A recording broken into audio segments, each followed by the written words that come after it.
Maddur MPP Baddi పడగ కృష్ణారెడ్డి తెలంగాణ ప్రభుత్వం ప్రవేశపెట్టిన దళిత బంధు స్కీమ్ నందు లబ్ధిదారులుగా చేర్చుతానని, తన దగ్గర ₹1,00,000 మరియు అదే గ్రామస్తులు ముత్యాల కిషన్ దగ్గర కూడా ₹1,00,000 వసూలు చేసి ఇంతవరకు దళిత బంధు ఇప్పించకపోవడంతో మా డబ్బులు మాకు ఇవ్వాల్సిందిగా కృష్ణారెడ్డి ఇంటికి వెళ్లి అడగగా, మీకు అప్పు ఉన్నానా, నా ఇంటికి వస్తారా, ఇంకొకసారి వస్తే మీ అంతు చూస్తా కొడక అని బెదిరించినాడని, మాతో పాటు మా గ్రామంలో చాలా మంది దగ్గర దళిత బంధు ఇప్పిస్తానని డబ్బులు తీసుకొని మోసం చేశాడని నర్సాపల్లి గ్రామస్తుడు చిలుక ప్రశాంత్ కుమార్ ఫిర్యాదు చేయగా, ఎస్సీ ఎస్టీ అట్రాసిటీ చట్టం కింద కేసు నమోదు చేసి దర్యాప్తు చేస్తున్నామని మద్దూరు ఎస్ఐ యూనస్ అహ్మద్ అలీ ఒక ప్రకటనలో తెలిపారు.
మద్దూర్ ఎంపీపీ బద్ది పడగ కృష్ణారెడ్డి తెలంగాణ ప్రభుత్వం ప్రవేశపెట్టిన దళిత బంధు స్కీమ్ నందు లబ్ధిదారులుగా చేర్చుతానని, తన దగ్గర ₹1,00,000 మరియు అదే గ్రామస్తులు ముత్యాల కిషన్ దగ్గర కూడా ₹1,00,000 వసూలు చేసి ఇంతవరకు దళిత బంధు ఇప్పించకపోవడంతో మా డబ్బులు మాకు ఇవ్వాల్సిందిగా కృష్ణారెడ్డి ఇంటికి వెళ్లి అడగగా, మీకు అప్పు ఉన్నానా, నా ఇంటికి వస్తారా, ఇంకొకసారి వస్తే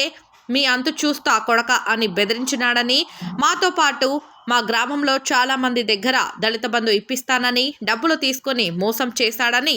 నర్సాపల్లి గ్రామస్తుడు చిలుక ప్రశాంత్ కుమార్ ఫిర్యాదు చేయగా, ఎస్సీ ఎస్టీ అట్రాసిటీ చట్టం కింద కేసు నమోదు చేసి దర్యాప్తు చేస్తున్నామని మద్దూరు ఎస్ఐ యూనస్ అహ్మద్ అలీ ఒక ప్రకటనలో తెలిపారు.